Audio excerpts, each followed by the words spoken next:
Na pravom si mjestu i sa pravom mapom u rukama. Stavljamo kacige, sjedamo na motor i krećemo. Druga stvar je da se tu nalazi napušteni i zaboravljeni vojni grad. Potpuno uništeni tokom Drugog svjetskog rata. Spomen park podsjeća da sloboda nije došla sama, a jezero da ponekad ljudska intervencija u prirodi ne znači nužno devastaciju. Trebinje se obilazi polako. Najbolje za kafe na kafu ili ako ipak više volite, može i pivo. Motorista kreće u svitanje, avantura pred njim leži na dva točka. Putuje nova ruta, nova priča, kilometri prolaze, odjuli u nepoznato. Kad cigu stavi, svaka vožnja sloboda je. Motor grmi, krivine lovi kroz planine, doline, gradove, ruka na gasu, brza je, potrazi za avanturom uvijek. I društvo, dobrodošli u novu epizodu Bajkerove mape. Ko je gledao prethodnu epizodu, zna da smo je završili u Trebinju, mada trenutno se nalazimo još uvijek na teritoriji opštine Trebinje, nekih 5 km ka Mostaru, i stao sam kratko da obiđemo još jednu znamenitost ovoga grada, a to je manastir Tvrdoš. I krećemo u jedan kratki obilazak i onda nastavljamo dalje ka mjestu Stolac.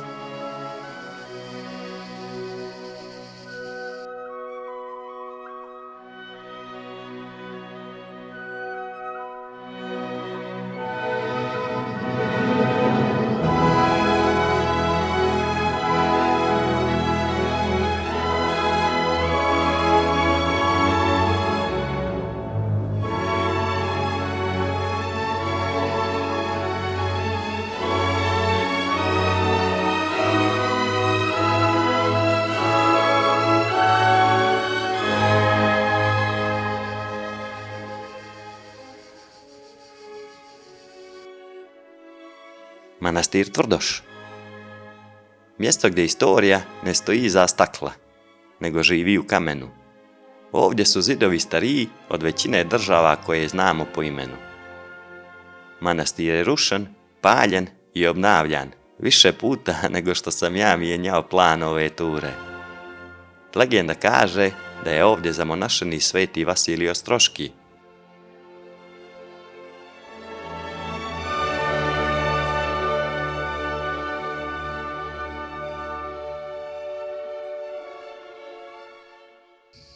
Ono po čemu je manastir Tvrdoš također veoma poznat je fantastično vino.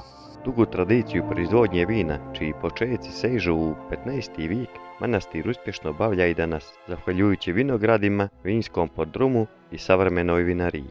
Vina proizvedena u manastiru Tvrdoš posljednjih godina redovno su nagrađivana na svjetskim sajmovima vina.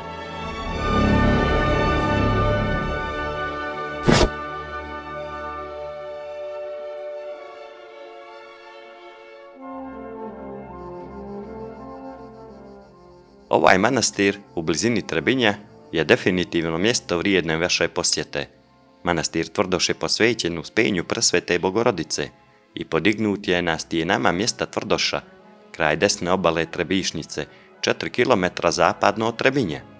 Sagrađen je na temeljima crkve iz 4. vijeka, koju je prema narodnom predanju osnovao sveti car Konstantin zajedno sa svojom majkom Jelenom. Kasnije manastir Tvrdoš postaje zadužbina kralja Milutina. Današnji izgled manastira odgovara onom iz doba kralja Milutina.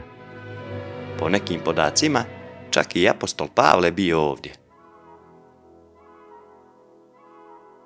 Na kraju, mjesta poput ovog ne zaobilaziš, ne projuriš magistralom pored, nego se malo skloniš, skreneš sa puta i napuniš energije za dalje.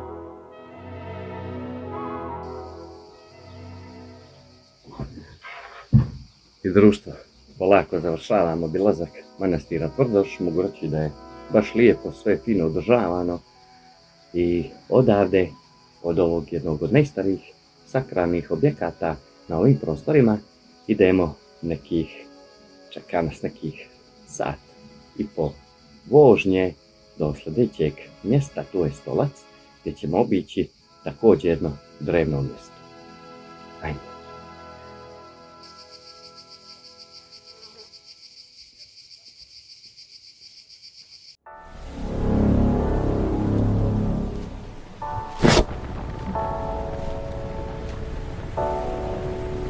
I krenuo sam ka malom, mogu reći drevnom gradu u Hercegovini po imenu Stolac.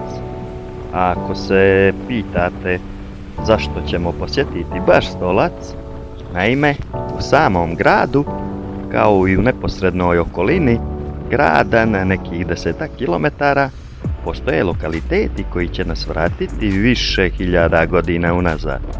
U vrijeme kada su ljudi sa lakoćom obrađivali i prenosili kamene blokove od više desetina tona i njima gradili gradove, čeka nas oko 80 kilometara vožnje do naredne lokacije.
Ekipa, poslije 120 km i nekih sat i pol vožnje po ogromnoj vrućini, stigao sam u jedan mali grad nedaleko od Mostara, u pitanju je Stolac.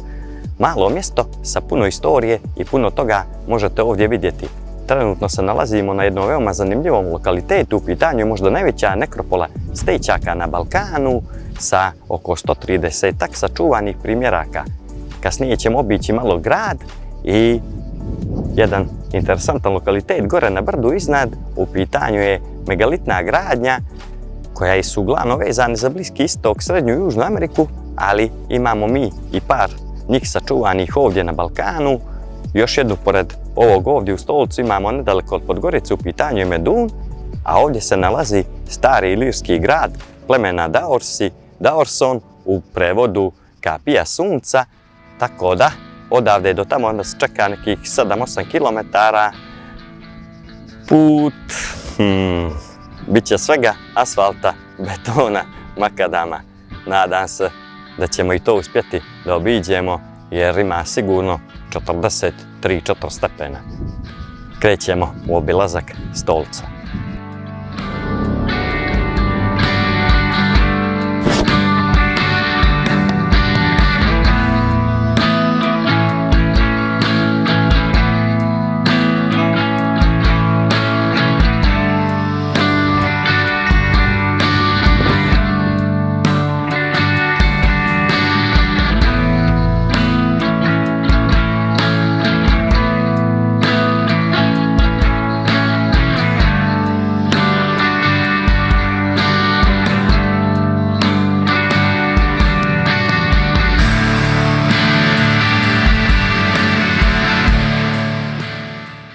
Grupacija Stejčaka Radmilja je po svojim likovnim odlikama jedna od najvrednijih i najznačajnijih nekropola Stejćaka u Bosni i Hercegovini, ali i šire na cijelim našim prostorima.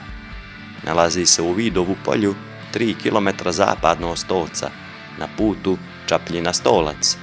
Po brojnosti primjeraka, raznovrsnosti, relativno visokom umjetničkom kvalitetu izrade, Radmilja spada u najvrednije spomenike Bosne i Hercegovine.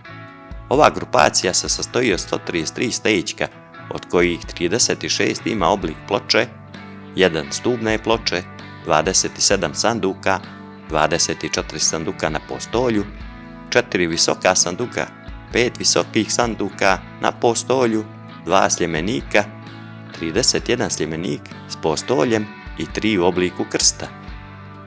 63 stejićka su ukrašena reljefima, a najljepše ukrašeni oblici su sljemenaci i visoki sanduci. Među dekorativnim motivima po broju i obradi ističu se povijene troslojne lozice, sunce, kolovrat, krug, zvijezde. Brojni su i motivi krsta, motivi štita, mača, luka sa strijelom. Prikazi životinja su zastupljeni na nekoliko stejićaka, dok nekropola obiluje figurativnim prikazima među kojima se ističu muške figure s visoko podignutom rukom. Pored njih se mogu naći i prikazi viteških dvoboja, lova, plesa.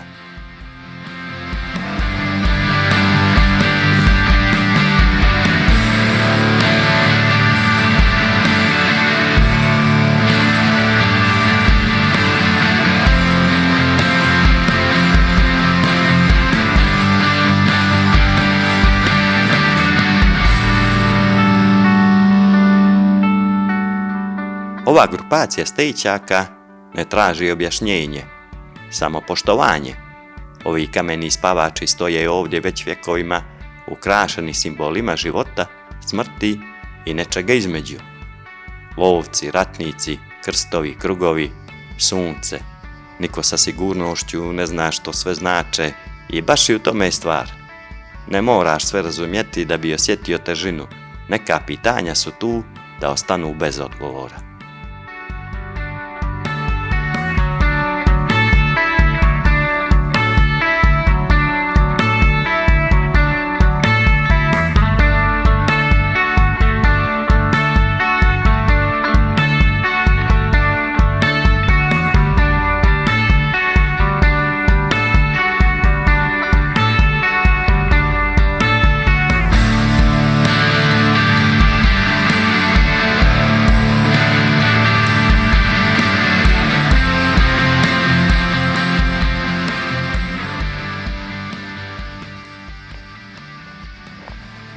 Fascinantno kako je dobar.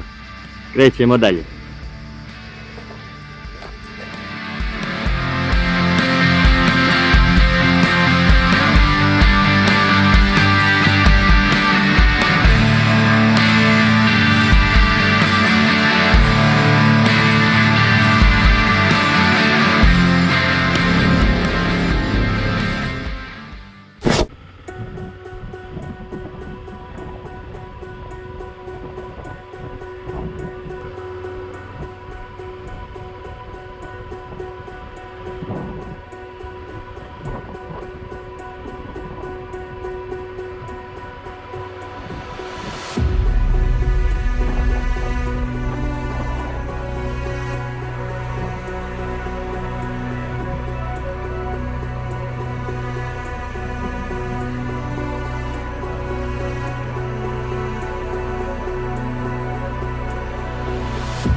Ekipa na samo nekih 10 kilometara od centra Stolca Nalazimo se na drevnom ilirskom gradu Daorsonu, plemena Daorsi, megalitna gradnja, slična kao i Medun kod Podgorice, ali iako u ovakvom stanju mnogo bolje očuvana, mnogo više toga možete vidjeti nego na samom Medunu.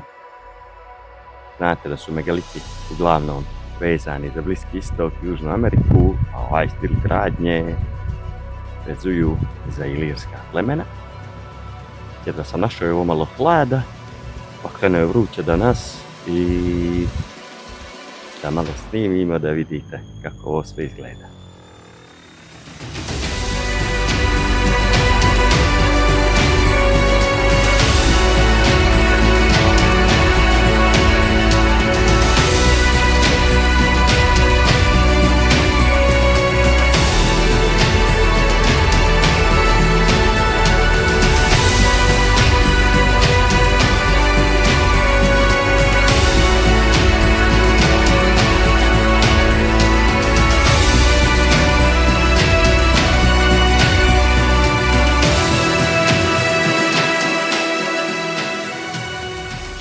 Daorson je bio prijestolnica ilirskog plemena Daorsi, dok su Rimljani tek razmišljali gdje će graditi svoje puteve i gradove.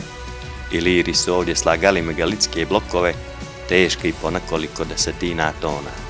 Zidine izgledaju kao da su ih pravili divovi ili ljudi koji nisu znali za riječ nemoguće. Daorson se nalazi na 280 do 300 metara nadmorske visine s pogledom na Stolačku dolinu. Sastojao se iz 3 cjeline, od kojih je centralna bila Akropola, citadela. Ovi kiklopski zidovi su građeni od ogromnih kamenih blokova, slično kao u Mikeni, a na pojedinim mjestima su bile visoke i preko 7 metara. Ovo ilirsko pleme je ovdje imalo i svoju kovanicu novca, na kojem je često bio prikazan lik kralja Beloša.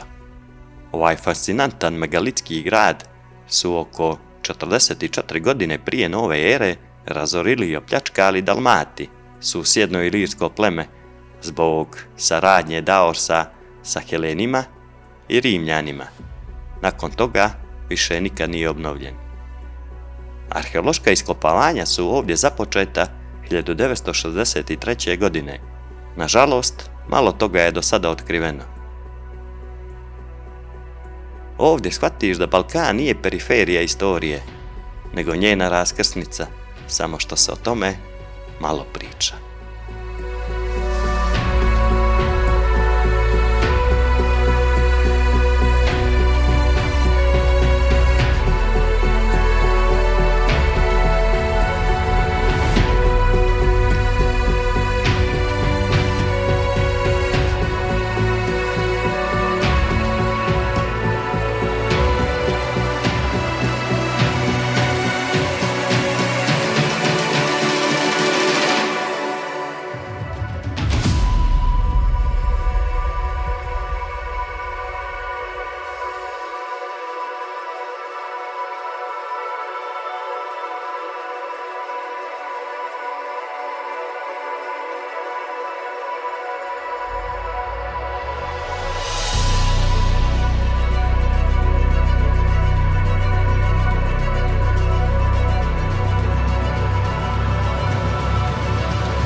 I društvo, sve ovo što sam ovdje vidio je fascinantno. Nastavljamo dalje.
Nalazim se ispod starog grada, utvrđenja, da bacimo pogled. Ovaj grad izgleda kao da je nastao bez žurbe. Ovdje su se smjenjivali Iliri, Rimljani, Osmanlije, Austrugari. Svi su nešto dodali, a niko nije uspio da izbriše prethodne. Rijeka Bregava prolazi tiho i usporeno, isto kao i istorija ovog mjesta. Vidoški grad se prvi put pominje u povelji od 19. februara 1444. godine, zatim u seriji povelja koje slijede do 1454. godine. Pominje se kao posjed Stjepana Vukčića Kosače. Arheološkim radovima 1976. godine nisu otkriveni jasni ostaci srednjovjekovnog grada, ali se pretpostavlja da su prekriveni gradnjom utvrđenja iz doba Austrougarske. U dubrovačkim izvorima iz 1463. godine pod nazivom Stolac pominje se i Viduški grad, odnosno Stolačka tvrđava i naselje ispod njega. Stolac je postao dio Osmanskog sultanata nakon osvajanja 1465. godine. Stari grad zauzima površinu od 20.503 m2, zaštićen je lancem kamenih kula i bedema, koji su debeli i do 2 metra.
Ovaj mali grad u Hercegovini, Stolac, ne impresionira te na prvu loptu.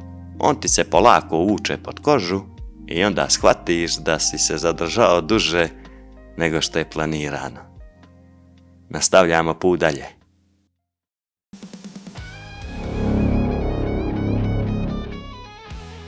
I društvo, poslije par sati mogu vam reći da sam se veoma umorio. Sam put do Daursona je užas. Trudio sam se da što manje vremena ostavim tamo jer na plus 45 nije lako ni snimati i oprema bukvalno otkazuje od ove vrućine. Stolac, za svaku preporuku, ako ste u prolazu i namjenski, dođite, obiđite, ima što da se vidi kao što ste vidjeli. Odavde krećem dalje ka Mostaru, pa centralnoj Bosni i Hercegovini. Danas do kraja dana ima još mnogo kilometara da se pređe. Praktično smo tek na pola puta. Put od Trebinja do Stolca, to jeste do Mostara, je u veoma dobrom stanju. Frekvencija saobraćaja je dosta niska, tako da možete opušteno voziti, kruzirati. Ima jedna dionica nakon Ljubinja, možda 5 km, malo lošijeg asfalta, ali uglavnom put je veoma dobar. Kao što rekoh, završavamo puni pozitivnih utisaka obilazak Stolca i krećemo dalje.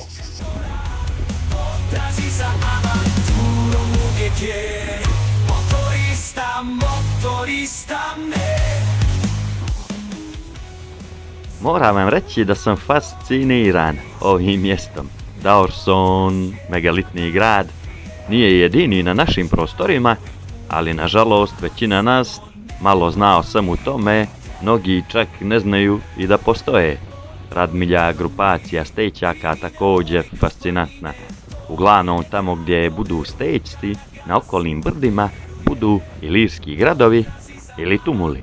Zadržao sam se dugo, tako da žurim, a stvar je da ne smijem dati gas, jer pređem li 70-80, km/h, osjećaj je kao da je neko industrijski fen okrenuo ka meni.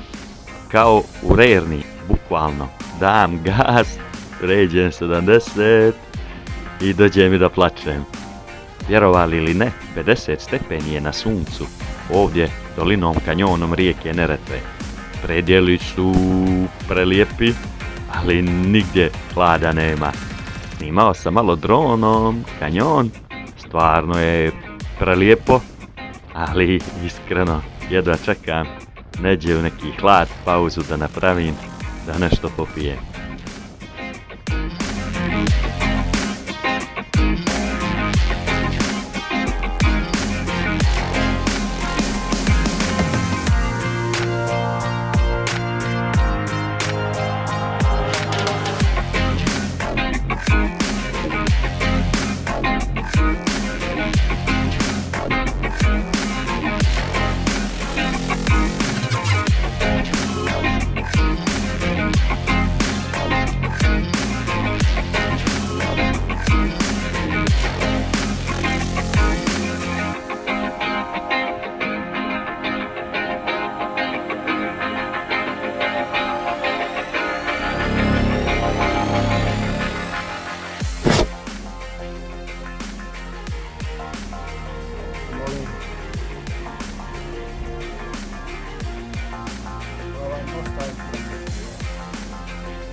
Tokom vožnje sam se žalio na vrućinu, stvarno je bilo nenormalno vruće.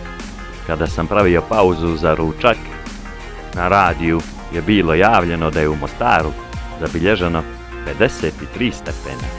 Kada sam od Mostara skrenuo gore ka Konjicu, počeo da se penjem, osjetio sam veliko olakšanje, rashlađenje, a temperatura je bila 36 stepeni. Puno toga sam danas obišao, snimio. Nadam se da vam je bilo interesantno. Uslovi za vožnju su trenutno fantastični. Plan je bio da izbjegnem, ali ipak sam odlučio da ćemo jednu kratku dionicu ući i na autoput, da što prije stignemo do Sarajeva.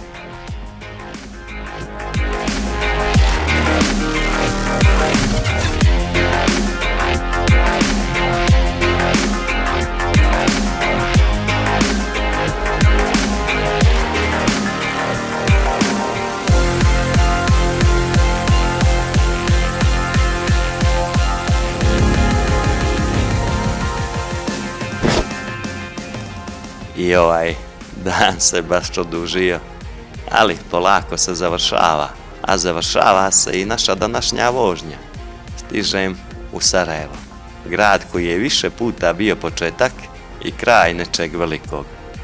Ovdje se sudaraju istok i zapad, turska kafa i espresso, enzan i zvona.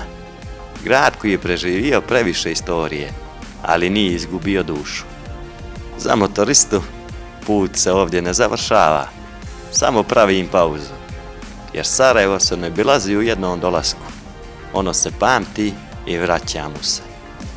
Do tada put je cilj, a mi se vidimo na sljedećem pravcu ili sljedećoj krivini.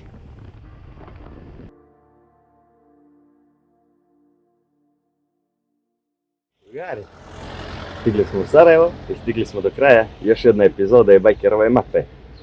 Gdje ću se ići i što ću se obići, dodat ćete u narednoj epizodi. Tako da vidimo se na putu, nosite opremu, vozite opremu. Ćao!